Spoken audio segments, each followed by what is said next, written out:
Good morning, everybody. I will now call to order the Library District of Clackamas County Budget Committee. Welcome.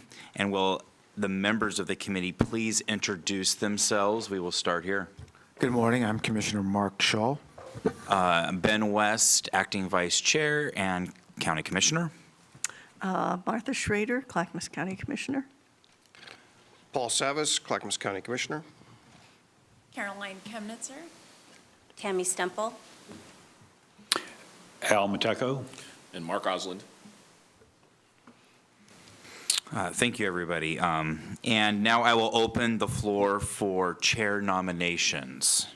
I nominate Alan Mateko as chair. I second. Alan Macheko has been nominated. Are there any other nominations? Hearing none, nominations are closed. Tony, will you please take the poll? Commissioner Schrader. Aye. Mr. Asland. Aye. Commissioner Schull. Aye. Ms. Chemnitzer. Aye. Commissioner Savas. Aye. Ms. Stemple. Aye. Mr. Mateko. Aye. Vice Chair West. Aye. The vote is 8-0. Mr. Macheko, you have been elected chair. I will pass the gavel on to you. Thank you very much. I will now open the floor for nominations for secretary. I nominate Mark Osland as secretary. Second. Mark Aslan has been nominated. Are there any other nominations? Hearing none, nominations are closed. Clerk, would you please call the poll? Ms. Stemple. Aye. Commissioner Savas. Aye. Ms. Chemnitzer. Aye. Commissioner Schull. Aye. Mr. Asland. Aye. Commissioner Schrader. Aye. Vice Chair West. Aye. Chair Mateko. Aye. Chair, the result is 8-0. The vote is Mark Aslan has been elected secretary. Congratulations, Mark. Before I ask Dan Johnson to speak, I just want to take about 30 seconds and thank the board for the support of the library. The libraries act as our community centers in most of our cities and towns, so I do appreciate your support over the many years. In particular, I want to call out Paul Savas, who comes to our LDAC meetings, and sometimes they get heated, but Paul is always a voice of reason and a voice of understanding, so I appreciate Paul. I want to also appreciate Gary Schmidt, who has one of the first, if I recall, library cards that the library district ever offered, and Gary's been an avid supporter of the library. And last, he isn't here, but I want to thank our champion who runs the library district for Clackamas County in terms of the services, and that is Rick Peterson, who is not here. Rick Peterson is a champion, and I appreciate him. So I appreciate all of your efforts and appreciate what the libraries do and all the library directors who are out there on the forefront running our community centers in many ways. So I will now ask Dan Johnson. Oh, I want to thank Dan also for being here. And Deidre, who Deidre should stand up so you know who Deidre is, who really formulated and helped with this budget that we're going to go over. So Dan, I will turn it over to you. You just don't want to keep going? You're doing great. Good morning, everyone. My name is Dan Johnson, Director of the Department of Transportation Development. First and foremost, I want to thank all of you for your time today. We couldn't do this without you, without volunteering your time on this budget committee. It may not seem like a lot, but it's very important work. And so we're not here for a long time, but a good time. And basically, just as a reminder, in November of 2008, the voters of Clackamas County approved a permanent tax rate of 0.3974 per thousand of assessed value. And essentially, the commitment to the community of Clackamas and the cities within our jurisdictions was basically to make sure 100% of those funds that came in went back out and were distributed back out to the libraries. So when you look at this budget, there isn't a lot to it because basically there's not a lot of, we don't collect any overhead costs. We basically are just an intermediary to collect those funds, make sure those funds get distributed out to all the various entities that serve the community and provide library services. So, and to hearken, and the amazing work that Rick does is phenomenal. So I'm going to skip to the budget itself on 210. You can see From this budget, from the revenue coming in, there's the tax revenue that is approximately, we're estimating about $24 million. I'm going to talk more about this in a second, but there's something new we've added, which is kind of this margin discussion, which is that $754,000. We're going to talk about that in 1 second. But essentially, again, these are 100% of these dollars are collected. Let me back up. These dollars are estimated. So we've got to partner with our cities when they're developing their budgets as well. So basically, we estimate based off past year's revenue, an estimate for our city partners that are out there to provide library services. That needs to be trued up. And that's going to build into that margin discussion here in 1 second. So again, these are the estimates we have for the revenue, and the distribution was the $24 million, and the margin. And then you see all those dollars, 24,827,000 headed out the door. Why the margin? This is an efficiency discussion, an effectiveness of government. We want to do things quicker and easier. We don't want to hang on to that money. We want that money in and out. So essentially, unlike past years, we would have to go back towards the end of the fiscal year, which creates pressure because there's a timing issue with that, to do a supplemental budget to true up and get all those remaining dollars out and to the districts. What happens now when we build that margin in there, that's in our budget and it's in our appropriations, so we don't have to go through that supplemental budget process, and essentially allows us to more efficiently and effectively, if there's more money that comes in than the estimate we have, it allows us to get that money out quickly into those entities and those library service providers. So it's something new, and we basically did a supplemental budget this last year that incorporated that margin as well, but it's something that makes us more efficient and more effective as we move forward to get the dollars out of our hands into the libraries who need it. So with that, that concludes my presentation. I'd be happy to answer any questions you might have. Thank you. Do any members of the committee have any questions?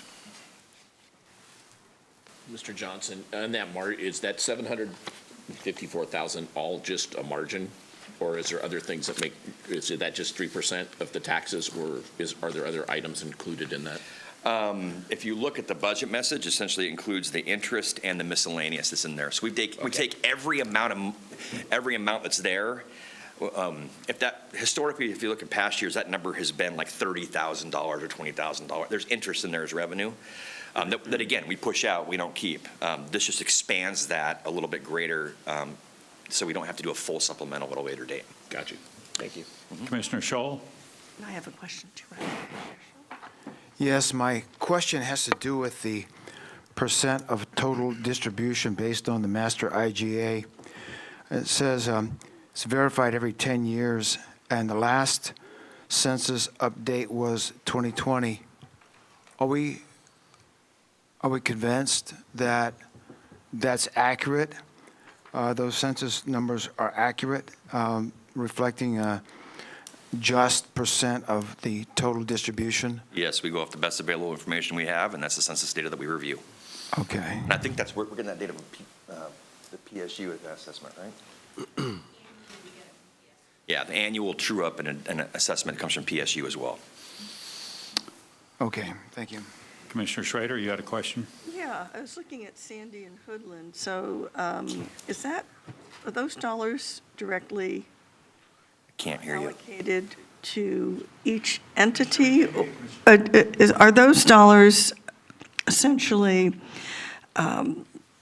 given to each entity? Sandy gets 1.3 and Hoodland gets 330, or is it all allocated through the city of Sandy that has Yes. As a branch, It's yeah. allocated to the city of Sandy, and then Sandy splits that off, partly for Hoodland and then partly for Sandy.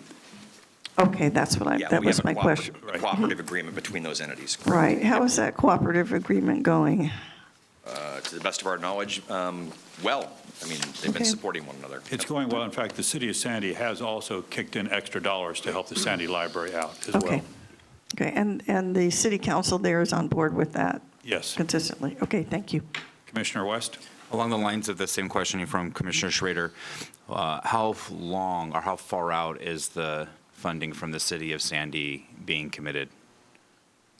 It's on a year-by-year basis. I don't understand. Do we know if it's for the next 5 years, 10 years? Do we know? Well, I'd have to ask Dan, because that would be involving the projections of the I don't have any awareness of additional revenue going there, but they do a biennial process to adopt their budget, and through that, they have identified funding. They basically take the revenue in.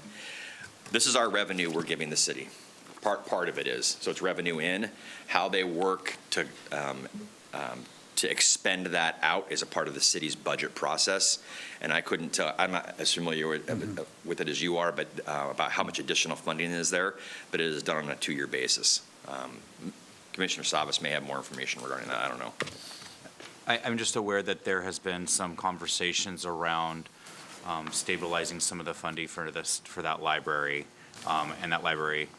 And I'm just curious if that's happened, and if that's primarily coming from the city of Sandy. The city of Sandy has, as I said, added additional funds to their library to try to help stabilize it. One of the problems we have with our libraries here in the county, and Commissioner Savas would know and Gary would know as well, is there are haves and have-nots in the library system. There are cities that also help support it, and there are other cities that really can't afford to at this time. But I don't know if that answers your questions or not, Commissioner. I don't know if you can see it, but Administrator Schmidt has. Yes, I saw Paul. Okay, I didn't know if you could see Commissioner it. Savas Okay. has the first rights of question here. First of all, Al, thank you for your leadership on the LDAC, the Library District Advisory Committee, trying to oversee the operations in a limited scope. With regard to the Hoodland Sandy, that is an IGA agreement.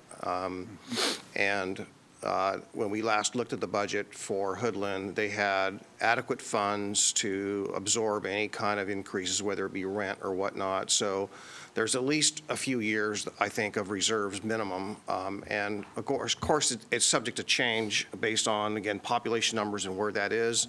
And I don't know when we will have an adjustment, but it's important to note that while some of this distribution formula, these libraries can survive solely on the library district funds, it is typically in the city's augmented. So let's say the Wilsonville Library, the city of Wilsonville probably puts in funds in the Wilsonville Library. This library district was designed to augment that existing funding within the cities.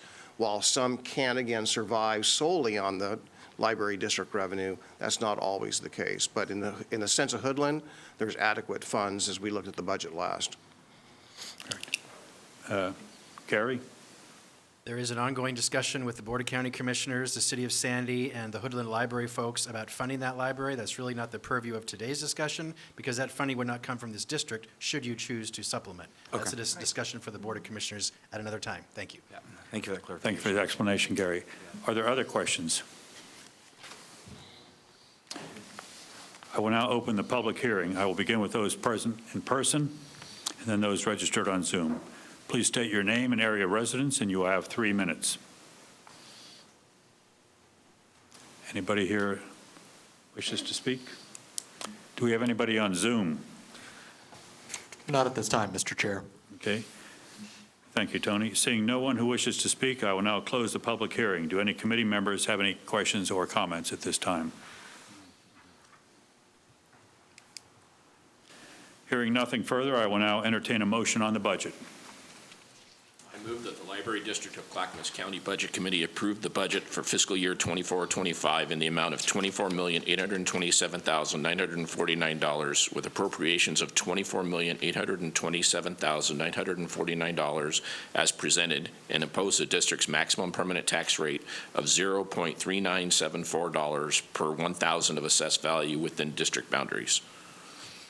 I second that.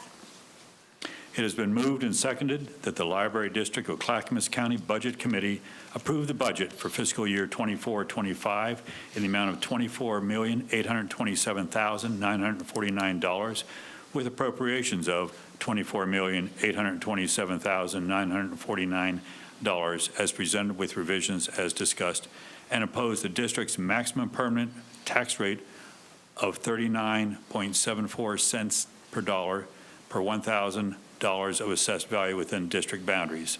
Is there any further discussion? Hearing no further discussion, clerk, would you please poll? Commissioner Schrader, Aye. Ms. Chemnitzer, Aye. Commissioner Schull, Aye. Ms. Stemple? Aye. Commissioner Savas? Aye. Mr. Asland? Aye. Vice Chair West? Aye. Chair Matejka? Aye. Chair, the result is 8-0. The vote is 8-0, and the motion passes. Is there any further business before this committee? Hearing none, this committee is adjourned. Thank you all very much for your time.